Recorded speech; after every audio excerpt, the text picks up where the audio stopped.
ವೀಕ್ಷಕರೇ, ಬಿಕ್ಕಳಿಕೆ ಬಂದರೆ ತಡೆಯೋದು ಹೇಗೆ ಅಂತೀರಾ? ಇಲ್ಲಿದೆ ಕೆಲವು ಮನೆಮದ್ದುಗಳು.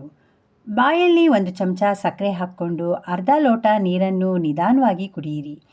ಜೊತೆಗೆ 2-3 ಶುಂಠಿಯ ಚೂರುಗಳನ್ನು ಬಾಯಲ್ಲಿ ಹಾಕ್ಕೊಂಡು ರಸ ನುಂಗಿ. ಪದೇ ಪದೇ ಬರುವ ಬಿಕ್ಕಳಿಕೆಗೆ ಇದು ರಾಮಬಾಣ ಅಂತಾನೆ ಹೇಳ್ಬೋದು. ಅಥವಾ ಬಾಯಿ ತುಂಬ ನೀರು ತುಂಬಿಕೊಂಡು 2 ಕಿವಿಗಳನ್ನ ಮುಚ್ಚಿ ಹಿಡಿಯಿರಿ. ನಿಧಾನವಾಗಿ ನೀರನ್ನು ನುಂಗಿ ಕಿವಿಯಿಂದ ಕೈ ತೆಗೆಯಿರಿ. ಬಿಕ್ಕಳಿಕೆ ನಿಂತು ಹೋಗ್ತದೆ.